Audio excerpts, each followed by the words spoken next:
November 14th, 1943.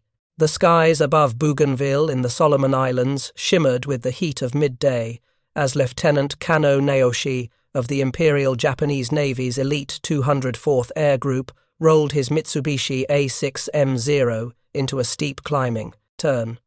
Below him, a formation of American fighters had just appeared, their distinctive gull-winged silhouettes unmistakable even at distance. Corsairs, the new American fighter that had begun appearing in the South Pacific just months earlier. Kanno had 27 confirmed victories to his name. He was a veteran of the brutal air campaigns over Rabaul and the Solomons, a survivor when so many of his fellow pilots had fallen to American guns or simply disappeared into the vastness of the Pacific. He knew his Zero intimately, understood its strengths, respected its limitations. Against the earlier American fighters, the Grumman Wildcat and even the newer Hellcat, he had learned to survive by exploiting the Zero's legendary maneuverability and climb performance. If you're enjoying this deep dive into the story, hit the subscribe button and let us know in the comments from where in the world you are watching from today. Turn inside them, outclimb them in the initial engagement, force them into a dogfight where Japanese pilot skill and aircraft agility still provided an edge. But as Kanno pulled his stick back and fed in full throttle, executing the climbing turn that had saved his life a dozen times before, something happened that would shake his understanding of aerial combat. The lead Corsair, rather than falling behind or struggling to match his climb angle, simply tilted its nose upward and followed him. Not just followed, but gained on him. The American fighter climbed at an angle that seemed to defy physics, its massive engine roaring as it converted speed to altitude with terrifying efficiency. Kanno pushed his Zero harder, coaxing every bit of performance from the Sakai engine that had powered Japanese fighters to dominance in the early war years. But the Corsair kept coming, kept climbing. The distance between them shrank with each passing second. For the first time in his combat career, Kanno realized he could not outclimb his opponent. The fundamental tactical advantage Japanese pilots had relied upon since Pearl Harbor, the ability to dictate engagement terms through superior climb performance, had just evaporated in the face of this new American machine. That moment of realization, repeated across hundreds of similar encounters throughout late 1943 and into 1944, marked the beginning of a profound shift in the Pacific Air War.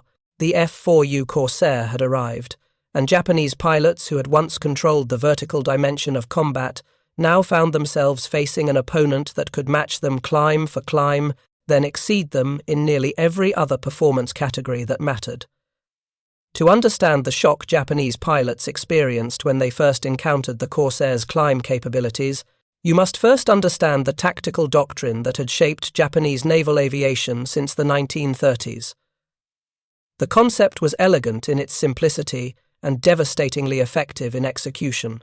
Japanese fighters prioritized altitude advantage above almost all other considerations. Pilots trained relentlessly to climb quickly, gain altitude over their opponents, and dive down from above in slashing attacks that maximized their energy advantage while minimizing exposure to enemy fire. This tactical philosophy was built into the very DNA of the Mitsubishi A6M Zero. When the Zero first appeared in combat over China in 1940, it revolutionized fighter operations through a combination of lightweight, powerful engine for its size and aerodynamic efficiency that delivered extraordinary climb rates.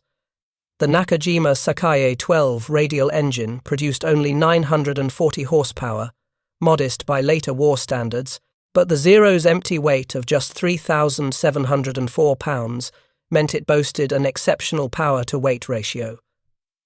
This translated directly into climb performance that exceeded virtually every fighter in the sky during the early war years. Japanese pilots climbing to intercept incoming raids could reach 20,000 feet in approximately 7 minutes and 28 seconds.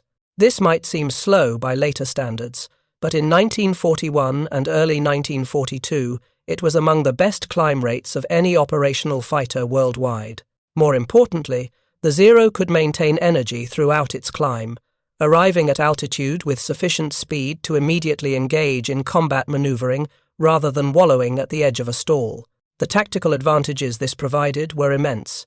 Japanese pilots could spot enemy formations, climb to gain altitude advantage, then dive down in coordinated attacks that leveraged gravity and careful energy management. If the initial attack failed or conditions turned unfavorable, they could simply climb away, using their superior vertical performance to escape pursuit and reset for another attack run. American and Allied pilots in the early war years flying aircraft like the Brewster Buffalo or even the Grumman F4U Wildcat quickly learned they could not compete in this vertical dimension. Attempting to follow a Zero into a climb simply bled away energy, leaving Allied pilots slow and vulnerable. This tactical reality was so fundamental to Japanese air combat doctrine that it shaped pilot training, squadron tactics, and strategic planning for the entire Imperial Japanese Navy Air Service.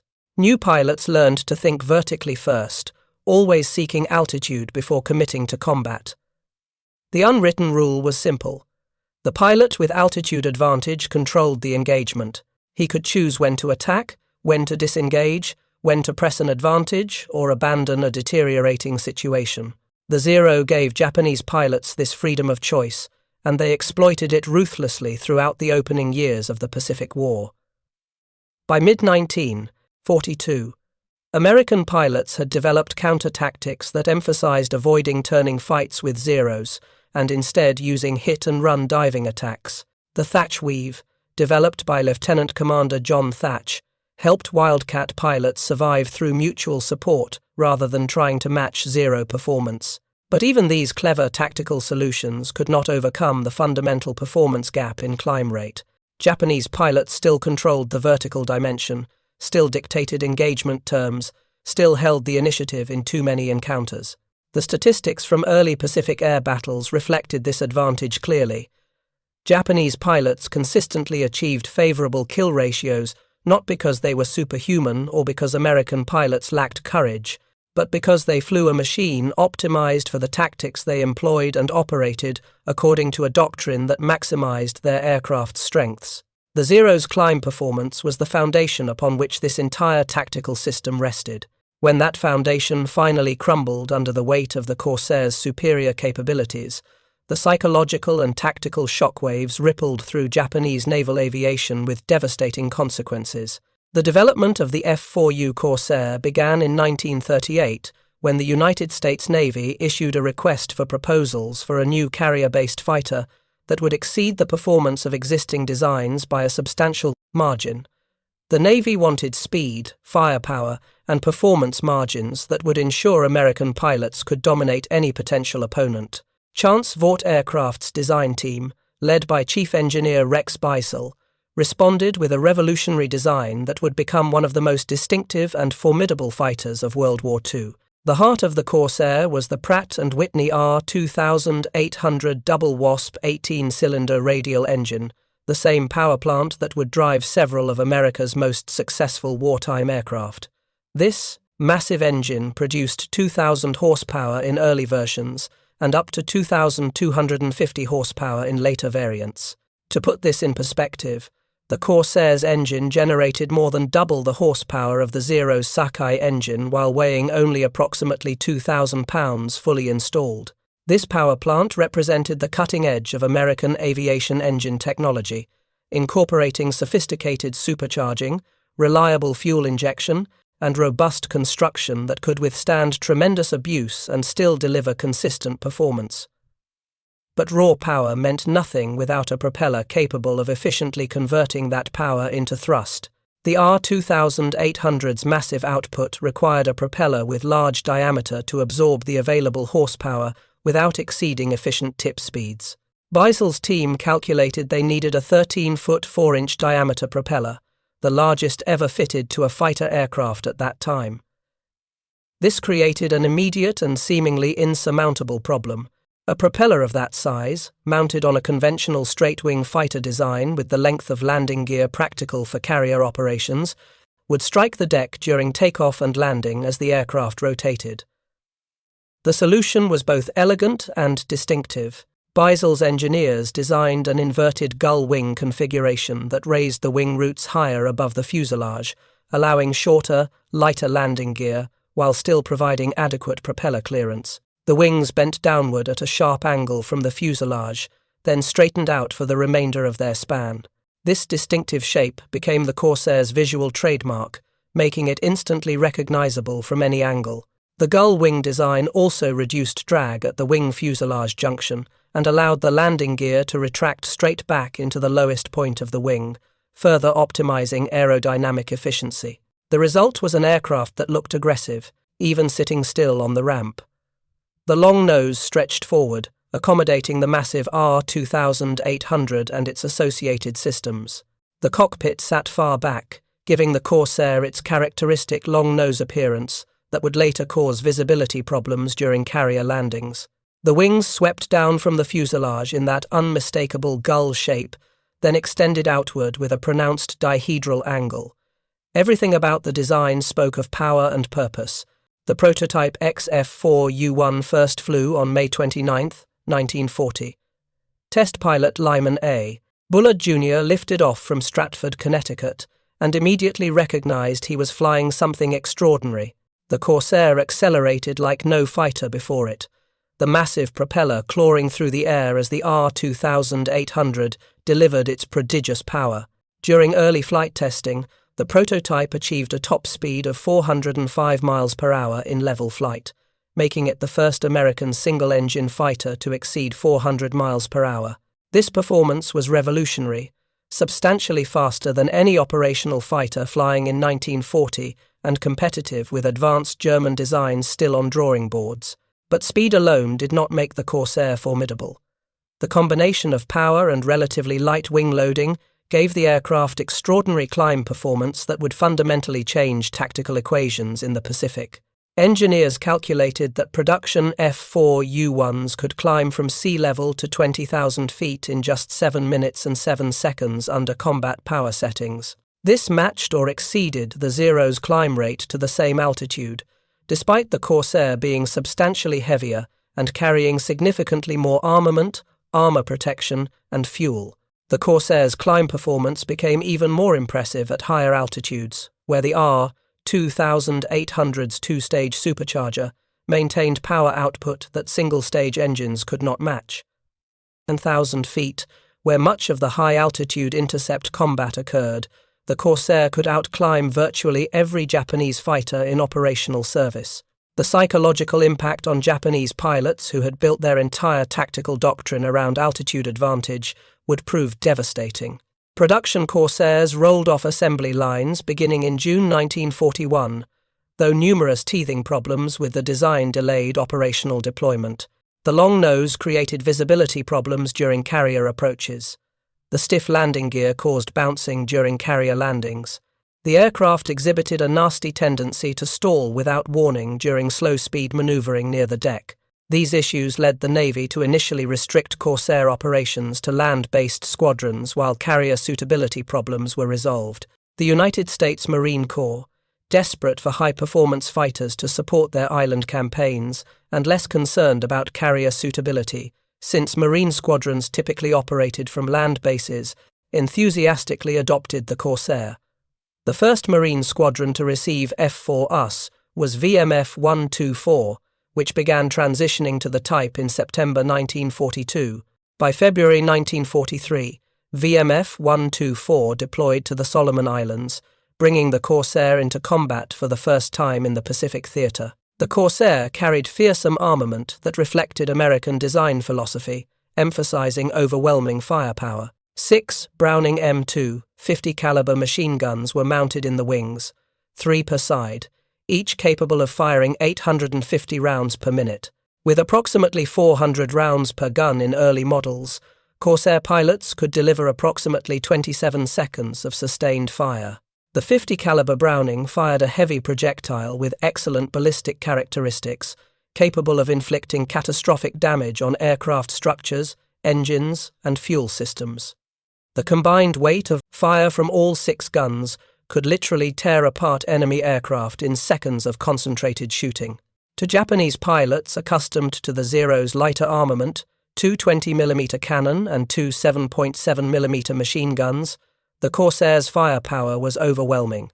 A short burst from 650s could shred a Zero's unarmored structure, ignite its unprotected fuel tanks, or destroy critical systems. Even glancing hits that might only damage control surfaces or cause minor structural cracks could force a Zero to break off combat and limp home, if it made it home at all. The psychological effect of facing this kind of firepower, in addition to the Corsairs' performance advantages, compounded Japanese pilot stress and degraded their combat effectiveness. The Corsair also incorporated features the Zero completely lacked: armor protection and self-sealing fuel tanks. Thick armor plate protected the pilot from behind and below, deflecting small arms fire and shell fragments that would have killed pilots in unprotected aircraft. The seat and headrest included additional armor. Even the bulletproof glass windscreen provided protection from frontal attacks. Self-sealing fuel tanks, lined with rubber compounds that swelled when punctured by bullets, prevented the catastrophic fuel fires that destroyed so many Japanese aircraft. This survivability meant Corsair pilots could take hits that would doom a Zero and still fight on, or at least escape to fight another day.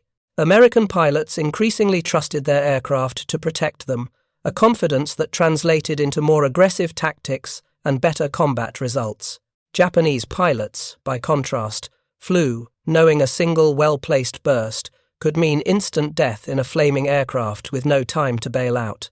This psychological burden grew heavier as the war progressed, and Japanese pilot quality declined due to training time reductions and veteran attrition. By mid-1943, Corsairs were operating from forward bases throughout the Solomon Islands, flying combat air patrol missions over friendly ships and bases, escorting strike aircraft to targets, and most importantly, intercepting Japanese raids attempting to attack Allied positions. These intercept missions would provide the first true test of the Corsairs' climb performance under combat conditions, and Japanese pilots would quickly discover their traditional tactical advantages had been thoroughly negated by American engineering and industrial power. The first large-scale encounters between Corsairs and Japanese fighters occurred during the protracted campaign for the Solomon Islands throughout 1943. The strategic situation favored neither side completely. Allied forces had secured footholds on Guadalcanal and were progressively moving northward toward Rabaul, the major Japanese base that anchored their defensive perimeter in the South Pacific. Japanese forces launched frequent raids from Rabaul and other bases, attempting to disrupt Allied operations, sink shipping, and destroy aircraft on the ground before they could threaten Japanese positions. These raids followed predictable patterns shaped by operational realities and tactical doctrine. Japanese bombers, typically Mitsubishi G4M Betty medium bombers, would form up over their bases, escorted by Zero fighters, tasked with protecting the bombers from interception and engaging Allied fighters that rose to contest the raids. The entire formation would fly at altitudes between 15,000 and 25,000 feet, balancing the bombers' performance limitations against the need for altitude to provide fighters maneuvering room and energy advantage. Allied radar installations throughout the Solomons could detect these incoming raids at ranges exceeding 100 miles, providing ample warning time for defending fighters to scramble and climb to intercept altitude. In earlier battles, this warning time advantage had been partially negated by the Zero's superior climb rate. Japanese fighters could escort bombers at bombing altitude, while Allied fighters struggled to reach comparable altitude before the raid arrived over target. Even when Allied fighters managed to intercept, they often arrived with minimal altitude advantage, or even at a disadvantage, forced to attack upward against Japanese fighters that controlled the vertical dimension. The Corsair fundamentally changed this calculus. When radar detected incoming raids, Corsairs could scramble and climb to 25,000 feet or higher before the Japanese formation arrived, ensuring altitude advantage from the beginning of the engagement. Marine squadrons developed standard operating procedures that maximized the Corsairs' strengths. Pilots would throttle up to maximum climb power immediately after takeoff, establishing a steady climb at optimal airspeed while maintaining situational awareness through radio updates from ground controllers who tracked the raid's progress using radar. The sensation of climbing in a Corsair impressed every pilot who experienced it.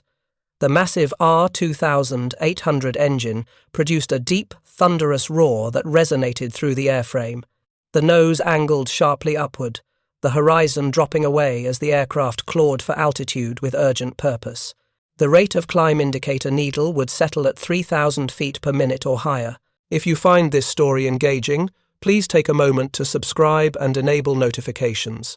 It helps us continue producing in-depth content like this. The altimeter unwinding with satisfying rapidity as the Corsair converted fuel and time into altitude and potential energy. Within minutes, pilots would find themselves above 20,000 feet, cold at altitude in their open cockpits, scanning the horizon for the telltale specks that indicated incoming Japanese aircraft.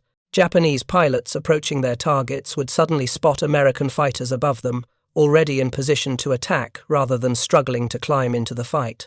This reversal of the tactical situation they had grown accustomed to proved profoundly disturbing. The fundamental assumption underlying Japanese fighter tactics, that they could control engagement parameters through superior climb performance, had been invalidated. American pilots now held altitude advantage. They could dive down on Japanese formations, building speed and energy, attacking with devastating firepower from the Corsairs' 650s, then either continue the fight if conditions remained favorable, or simply extend away using the Corsairs' superior speed and climb back to altitude advantage if Japanese fighters responded effectively. Lieutenant Kanno's experience during that November interception typified what hundreds of Japanese pilots encountered repeatedly during this period. Spotting incoming Corsairs, he had instinctively executed the climbing turn that had saved him before, trusting in his Zero's proven vertical performance to carry him above his opponents where he could reset the engagement on his terms. But the lead Corsair had simply followed him up, matching his climb angle, actually gaining separation as the American fighter's superior power-to-weight ratio and propeller efficiency converted throttle input into vertical velocity more effectively than the Zero's less powerful engine could manage. Kanno had two choices, both equally unpalatable from a tactical perspective. He could continue climbing, hoping the American pilot would make a mistake or lose patience and break off the pursuit, but this meant abandoning his formation's bombers to Allied attacks, while he engaged in a climbing duel he could not win. Alternatively, he could level off or reverse his turn, accepting that he had lost the altitude advantage and would have to fight the American fighter on more equal terms, where the Corsair's advantages in speed, firepower, and structural strength would prove decisive. He chose to reverse, rolling inverted and pulling through into a steep diving turn that bled off altitude, but forced the Corsair pilot to follow through a complex three-dimensional maneuver if he wanted to maintain pursuit. The American pilot did follow, demonstrating the Corsair's surprisingly good roll rate and responsive handling for such a large, heavy fighter. What followed was a brief, violent engagement that demonstrated the Corsairs' combined advantages working together to overwhelm the Zero's remaining strengths. Kanno attempted to force a sustained turning fight where the Zero's lighter wing loading and lower stall speed should have provided advantage. But the Corsair pilot refused to engage on these terms, instead using superior speed to extend away when Kanno tried to turn inside him, then reversing back into firing position before Kanno could react. The American pilot demonstrated textbook energy fighting tactics, never allowing the engagement to devolve into the slow-speed turning fight where the Zero retained advantages, instead maintaining speed and energy throughout the fight. After several fruitless attempts to get his sights on the Corsair, Kanno recognized he was in serious danger. His fuel state was declining. The Corsair had demonstrated it could keep pace with or exceed his aircraft in every performance regime except sustained turning. Most critically, the American pilot clearly understood how to exploit his aircraft's advantages while denying Kanno opportunities to use the Zero's remaining strengths. Kanno broke off the engagement, diving toward cloud cover and then twisting through evasive maneuvers until he lost sight of the pursuing Corsair. He returned to base, shaken by the experience. That evening, over sake with fellow pilots who had survived the mission, Kanno admitted what others were increasingly thinking but hesitant to voice openly. The Americans had fielded a fighter that matched or exceeded the Zero in the one category Japanese pilots had relied upon as their core tactical advantage. Without superior climb performance, without the ability to dictate engagement terms through altitude advantage, Japanese fighter tactics would have to be fundamentally reconsidered. But what alternative tactics existed when facing an opponent with advantages in speed, firepower, structural strength, and now climb performance? The question had no satisfying answer. Japanese pilots would spend the remainder of the war searching for tactical solutions to overcome the Corsairs' integrated advantages, and they would largely fail because the performance gap was simply too great to be bridged by tactics alone. The Corsair had arrived in the Pacific, and Japanese air superiority, already eroding under pressure from Hellcats and improved pilot training, began collapsing at an accelerated rate wherever Marine Corsair squadrons operated. The technical specifications that enabled the Corsair's devastating climb performance reveal the sophisticated engineering and careful design choices that went into creating this capability. Understanding these details helps explain why Japanese pilots found themselves so thoroughly outmatched in vertical maneuvering, the one dimension where they had previously held clear advantage. The Pratt & Whitney R2800 double-wasp engine represented the pinnacle of American radial engine technology in the early 1940s. The engine's designation indicated its configuration: 18 cylinders arranged in 2 rows of 9, with a total displacement of 2,800 cubic inches. This massive displacement, combined with a sophisticated 2-stage supercharger system, allowed the engine to maintain power output at altitudes where single-stage supercharged engines gasped for air and lost performance dramatically. The supercharger system deserves particular attention because it directly enabled the Corsair's high-altitude climb performance. Air density decreases with altitude, meaning engines produce progressively less power as they climb higher because each cylinder receives less oxygen for combustion. Superchargers combat this power loss by compressing incoming air before it enters the cylinders, maintaining or even increasing the oxygen available for combustion despite reduced atmospheric pressure.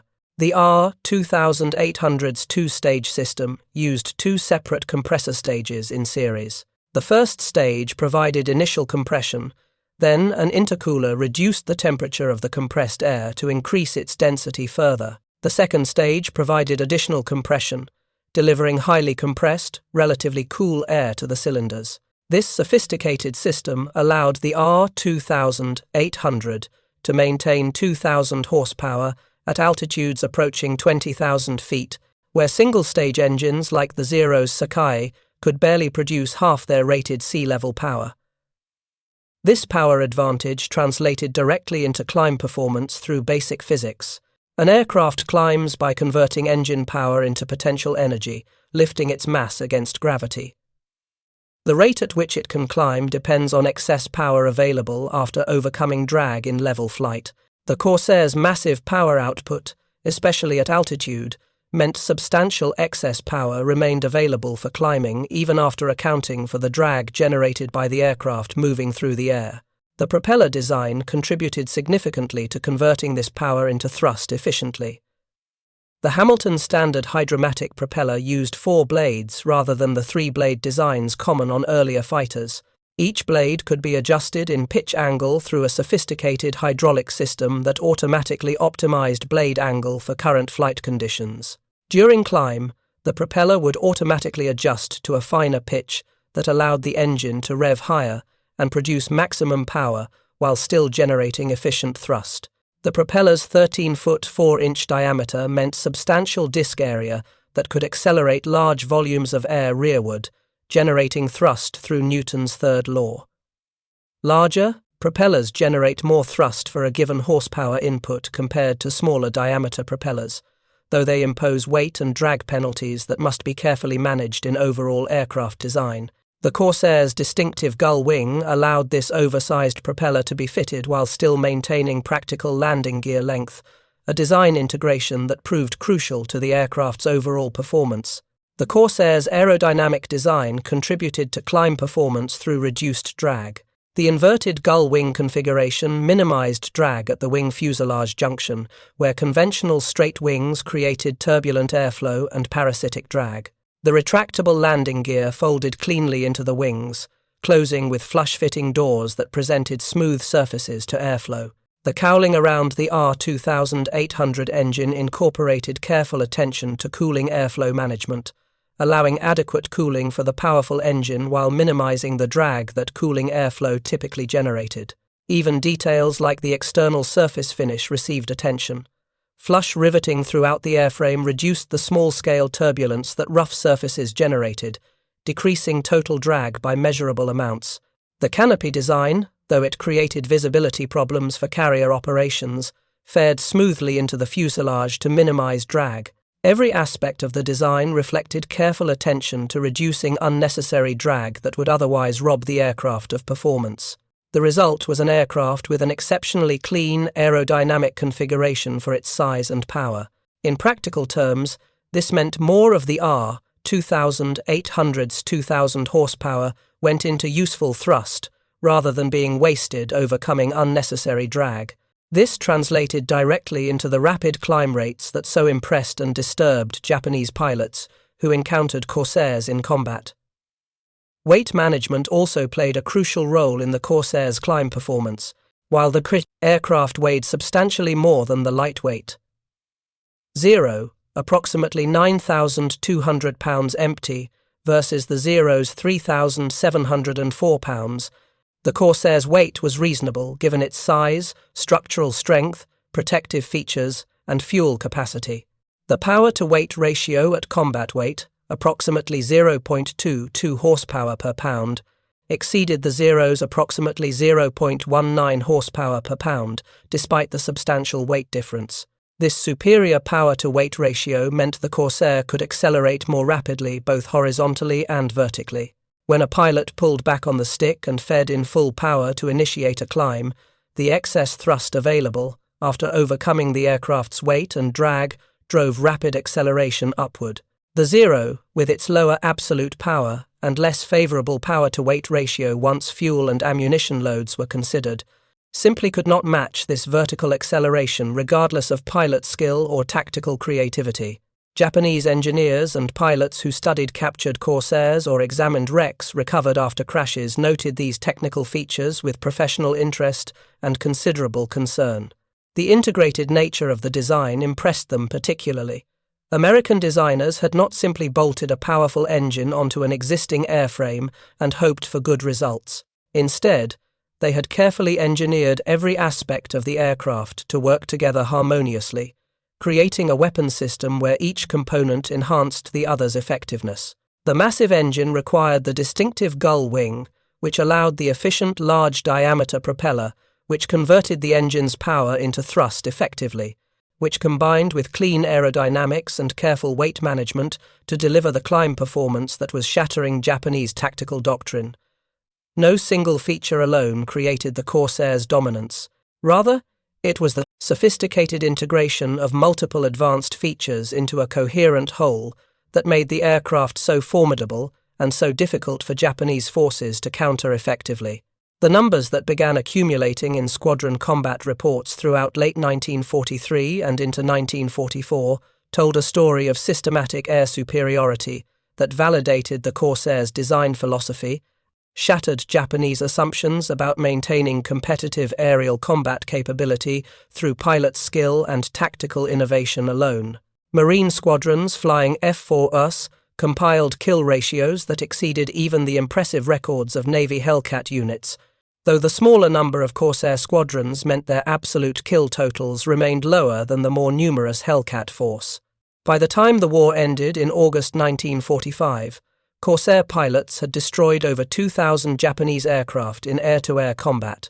The official kill ratio stood at approximately 11-1, meaning for every Corsair lost to enemy fighters, Japanese forces lost 11 aircraft. This ratio actually understates Corsair dominance because it includes losses to ground fire, operational accidents, and other non-combat causes. When examining only air-to-air combat losses, the ratio climbed even higher, approaching 15 or even 20-1 in some periods and theatres of operation. Marine Fighting Squadron 214, VMF 214, became legendary under the command of Major Gregory Boyington. The squadron, nicknamed the Black Sheep, operated from forward bases in the Solomon Islands during late 1943 and early 1944, flying Corsairs in daily combat against Japanese forces based around Rabaul. Boyington himself would claim 28 victories, 22 of them while leading VMF 214, before being shot down and captured in January 1944. His aggressive leadership style and the squadron's exceptional combat record demonstrated what well-trained, motivated pilots could achieve when flying aircraft with clear performance advantages. The Black Sheep's tactics exploited the Corsairs' strengths systematically. They would climb to altitude before engaging, ensuring energy advantage from the beginning of combat. They worked in coordinated pairs and divisions, providing mutual support that denied Japanese pilots opportunities to exploit any momentary advantage through numbers or position. When engaged by Zeros, they refused to be drawn into slow-speed turning fights, instead using superior speed and climb rate to extend away from danger, reset their energy state, then re-engage on favorable terms. These tactics required discipline that earlier American fighters could not support, because they lacked the performance margins to execute them consistently. A Wildcat pilot who tried to extend away from a Zero engagement risked being caught from behind if the Japanese pilot pursued aggressively. A Corsair pilot making the same tactical decision could accelerate away confidently, knowing the Zero lacked the speed to maintain pursuit effectively.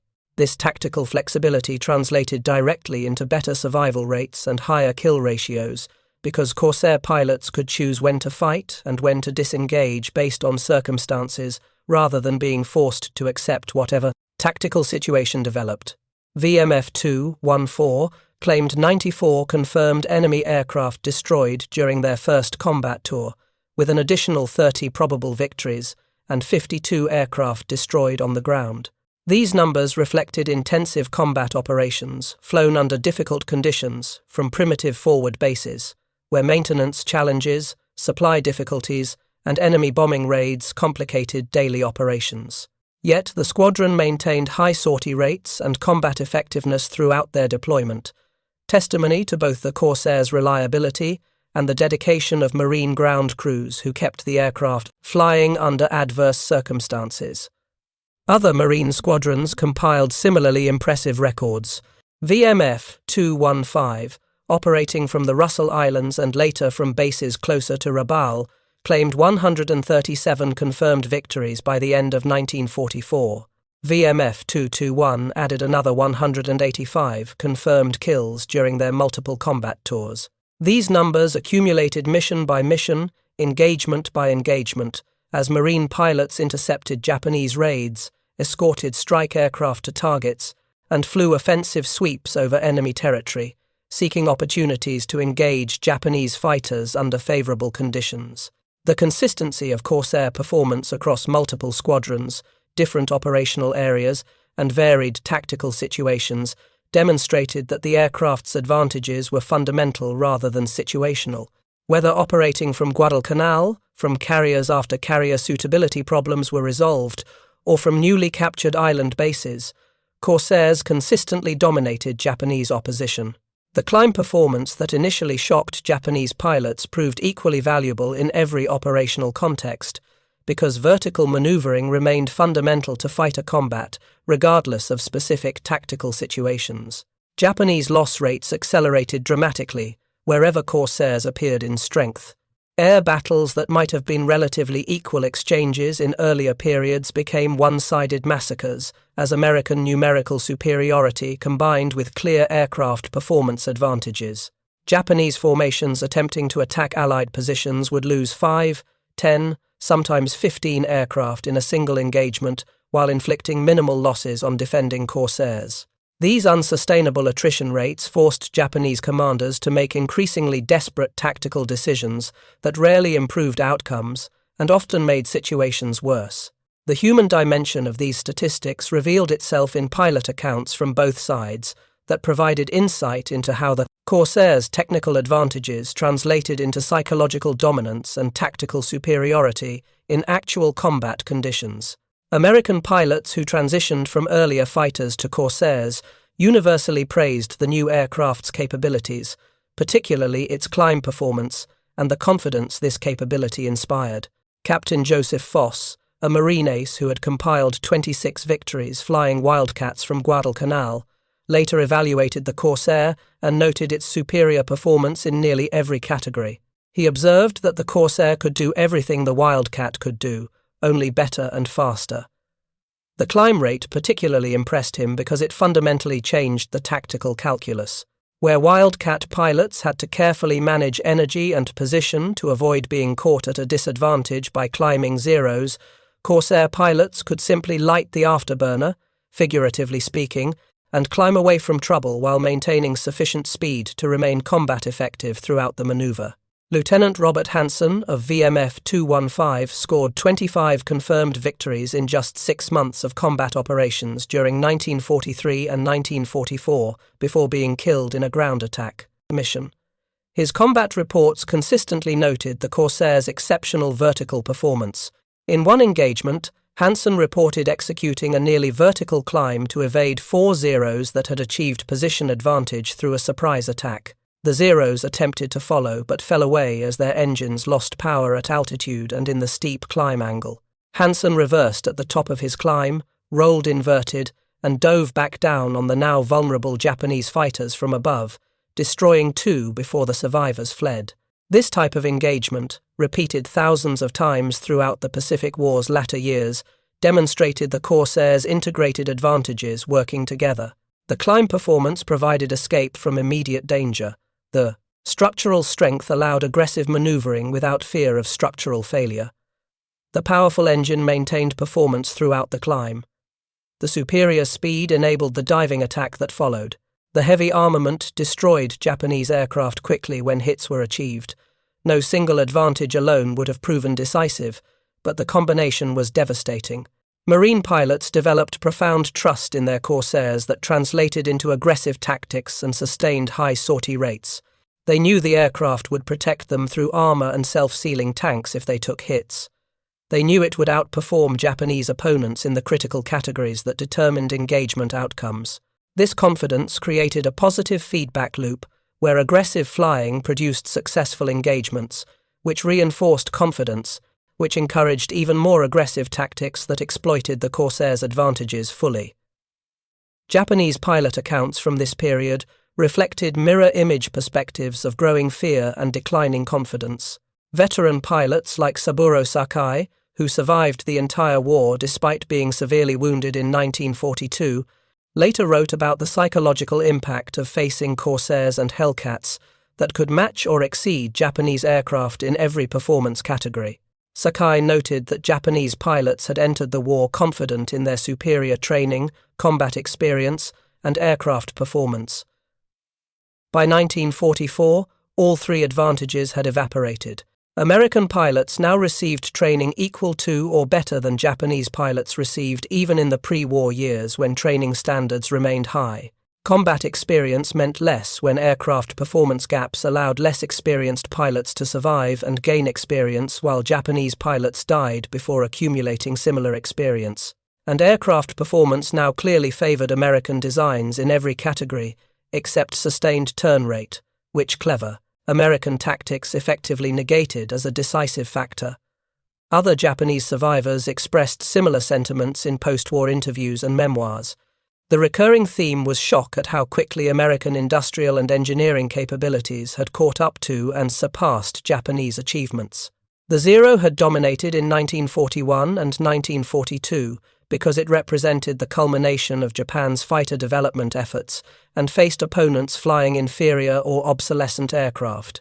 But American industry, once fully mobilized and directed toward wartime production, could design, test, and field superior aircraft in timeframes that seemed impossible to Japanese observers accustomed to Japan's more limited industrial base and slower development cycles. The Corsair particularly troubled Japanese pilots because it challenged their fundamental tactical assumptions.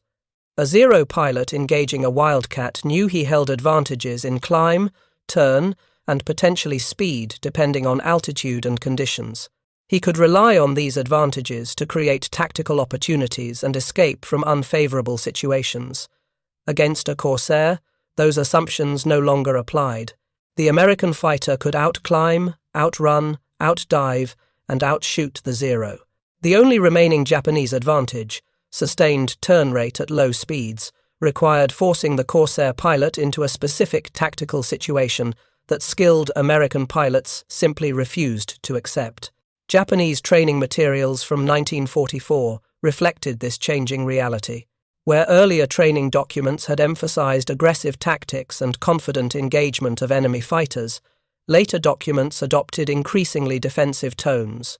Pilots were instructed to avoid combat with Corsairs whenever possible, unless holding clear advantage in position and numbers. They were told to focus on bomber formations rather than tangling with escorts unless absolutely necessary. They were advised to attack in single coordinated passes rather than prolonged engagements that would allow American fighters to exploit their performance advantages. These tactical adjustments represented sound professional analysis of changing circumstances, but they also reflected a fundamental psychological shift from offensive confidence to defensive preservation. Japanese pilots increasingly flew not to achieve victory, but to survive missions and minimize losses. This mindset, while understandable given the circumstances, undermined combat effectiveness and became self-fulfilling. Defensive tentative flying allowed American pilots to seize initiative and dictate engagement terms, further reinforcing Japanese perceptions that they could not compete effectively against superior American aircraft and growing American numerical superiority. Warrant Officer Kinsuke Muto, a veteran Zero pilot who flew throughout the Solomons campaign, later described the transformation in Japanese pilot attitudes during 1943 and 1944. Early in his combat career, he had approached missions with confidence bordering on eagerness, certain his superior training and aircraft would prevail against American opposition. By mid-1944, he approached each mission with resignation bordering on despair, uncertain whether he would survive to return to base. The appearance of Corsairs and Hellcats in increasing numbers, combined with declining Japanese pilot quality, as veterans were killed and replacements arrived with minimal training, created conditions where survival became a matter of luck as much as skill. Muto specifically noted Corsair climb performance as particularly disturbing because it eliminated the last tactical advantage Japanese pilots relied upon. He recalled multiple engagements where his flight attempted to climb away from pursuing Corsairs, only to discover the American fighters easily kept pace, or even gained altitude advantage during the climb. The helpless feeling of being overtaken in a climb, unable to escape through maneuvers that had previously proven reliable, eroded confidence and combat effectiveness, even among experienced pilots who understood their aircraft's limitations, intellectually, but still struggled psychologically with losing the tactical initiative they had once controlled, completely. The collapse of Japanese tactical doctrine built around climb advantage contributed to broader deterioration of Japanese air capabilities during 1944 and 1945. The problem extended far beyond any single aircraft type or performance characteristic. Japanese training programs, already degraded by fuel shortages and loss of experienced instructors, could not adapt quickly enough to teach new tactics that might have mitigated some Corsair advantages. Veteran pilots who understood how to survive against superior opponents were killed faster than replacements could gain experience. Industrial production, though remaining surprisingly high considering Allied bombing campaigns, could not replace losses quickly enough to maintain unit strength. Most critically, Japanese forces faced fundamental shortages of almost everything required to sustain effective military operations.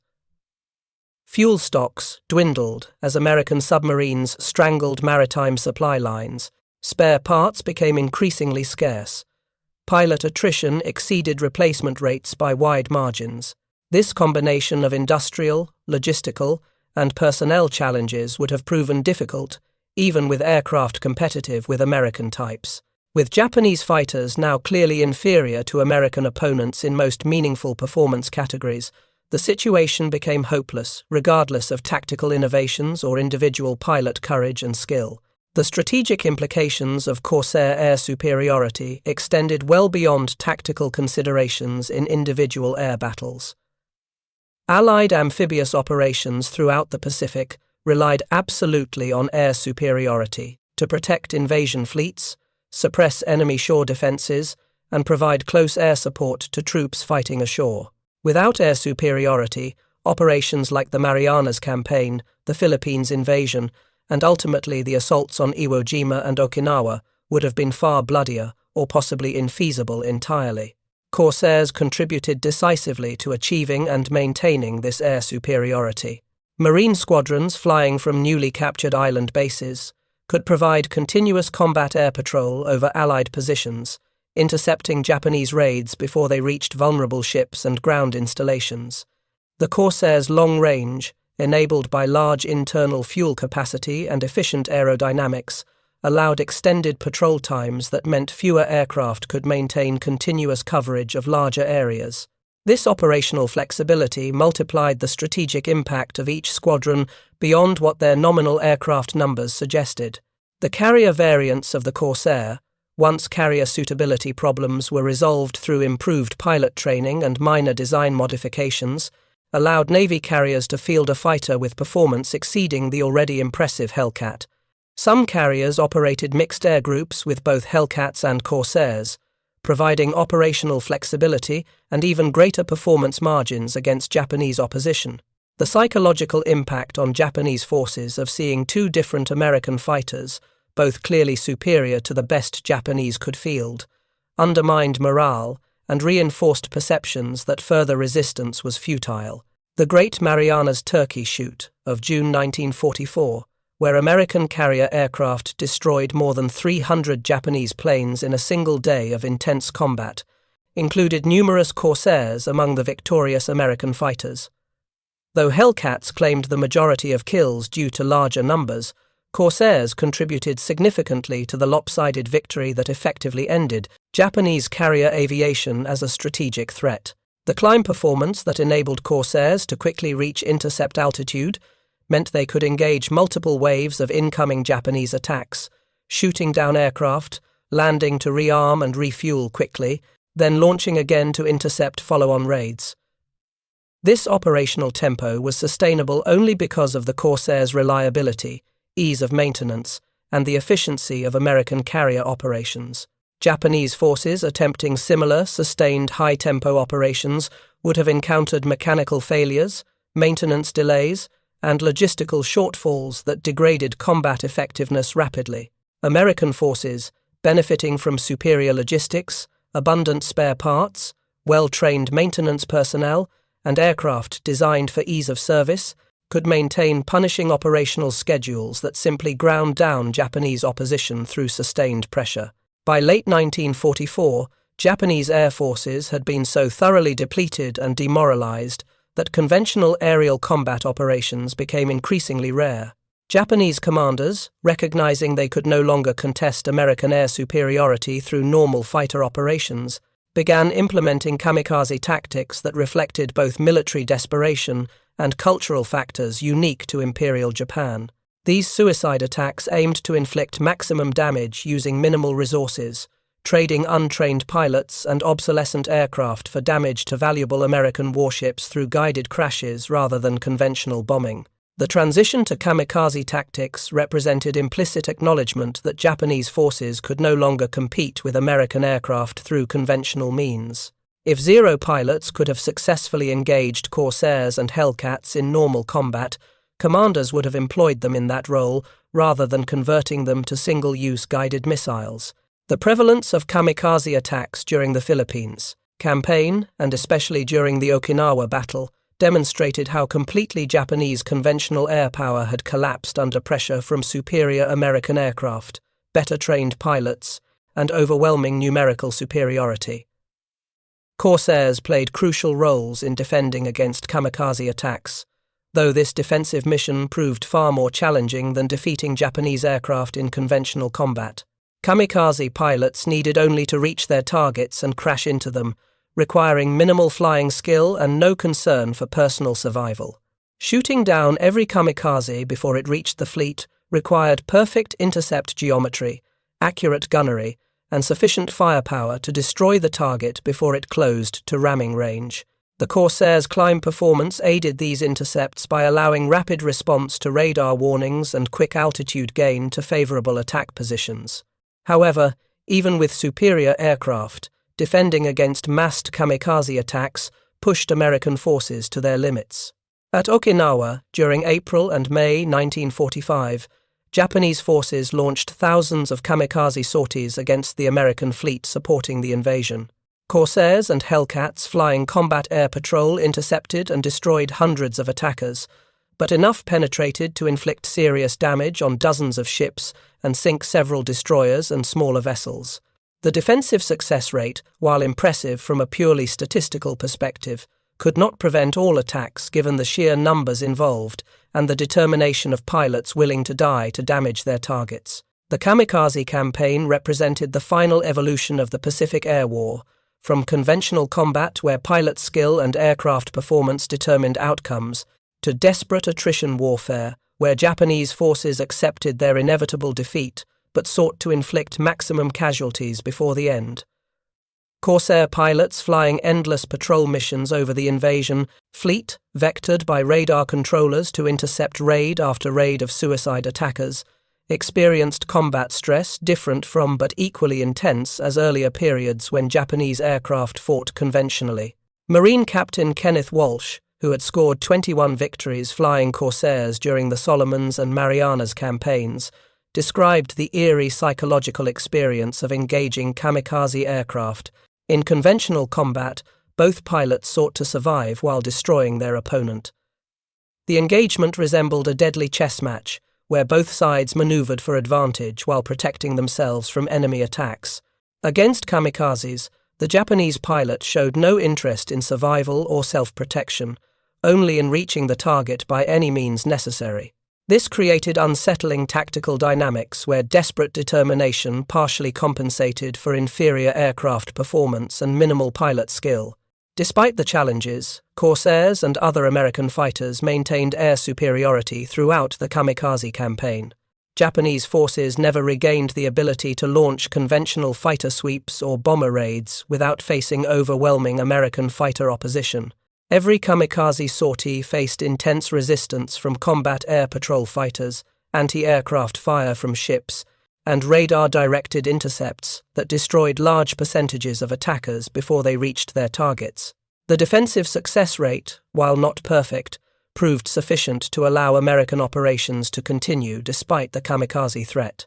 The final months of the war saw Corsairs operating from bases throughout the Western Pacific, supporting the planned invasion of Japan's home islands that ultimately never occurred due to Japan's surrender following the atomic bombings of Hiroshima and Nagasaki. Had Operation Downfall, the invasion of Japan, proceeded as planned, Corsairs would have provided crucial air superiority and close air support for what would likely have been the largest amphibious operation in history. The aircraft's combination of performance, firepower, reliability, and operational flexibility made it ideally suited for the intense sustained combat that would have characterized fighting in Japan proper. The F4U Corsairs legacy extended far beyond World War II.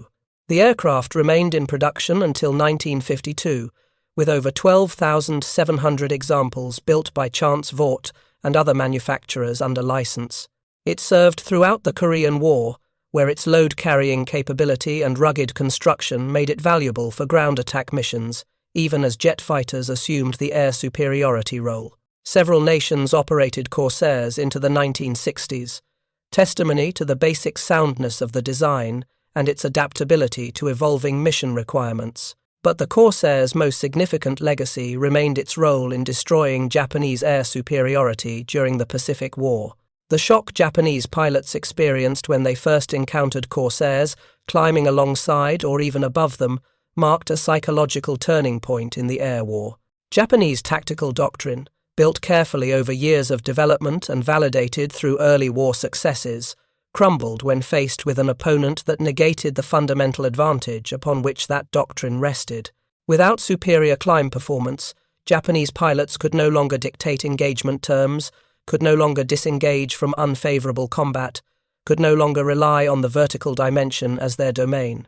The Corsair demonstrated that superior engineering and industrial capacity could produce aircraft that not only matched but exceeded Japanese designs that had once seemed unbeatable. American designers had studied Japanese tactics, identified the key capability that enabled those tactics, and specifically engineered an aircraft that could match or exceed Japanese performance in that critical area, while also surpassing Japanese. designs in virtually every other meaningful category. The result was an aircraft that Japanese pilots came to fear and respect, recognition forced upon them through repeated encounters where their best efforts proved insufficient against an opponent with systematic, integrated advantages.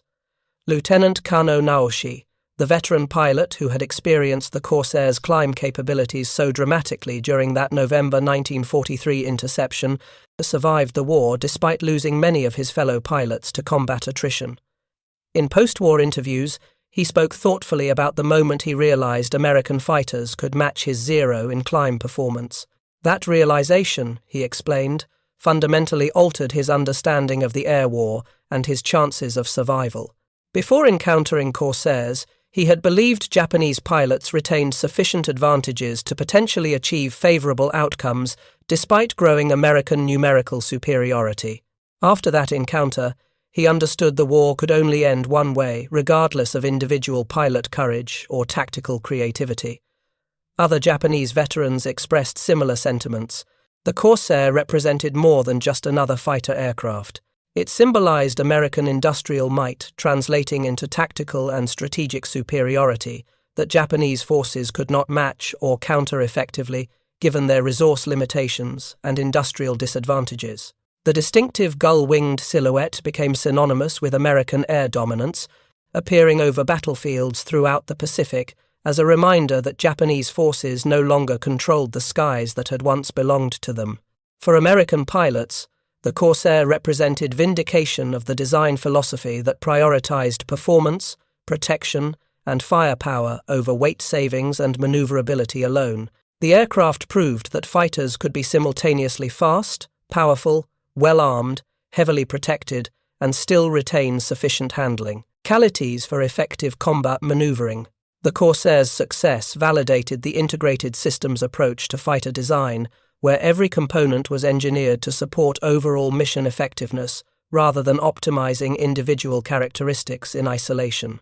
The climb performance that initially shocked Japanese pilots remained one of the Corsair's most celebrated capabilities throughout its service life. Pilots transitioning from other fighters consistently noted the Corsair's powerful, purposeful climb that seemed effortless compared to earlier types. The feeling of lighting the afterburner, though Corsairs lacked actual afterburners, and watching the altimeter unwind rapidly as the aircraft clawed for altitude became a defining experience of flying the F4U. That capability, born from sophisticated engineering and careful design integration, fundamentally changed the Pacific Air War and helped secure Allied victory through air superiority that Japanese forces could never again seriously challenge. The statistical records, pilot testimonies, and historical analysis all point to the same conclusion. The F4U Corsair was one of the most effective fighter aircraft of World War II, particularly in the Pacific theater, where its specific capabilities matched operational requirements precisely. Its climb performance, the characteristic that most shocked and disturbed Japanese pilots during their initial encounters, represented just one element of a carefully integrated design that excelled in virtually every aspect of fighter operations. When Japanese pilots admitted they had never seen climb rates like what the Corsair demonstrated, they were acknowledging not just a performance specification, but the fundamental shift in the air war that aircraft represented. American engineering and industrial power had produced a weapon that Japanese forces simply could not match, and that realization rippled through Japanese naval aviation with devastating psychological and tactical consequences that accelerated their inevitable defeat. Thank you for watching. For more detailed historical breakdowns, check out the other videos on your screen now, and don't forget to subscribe.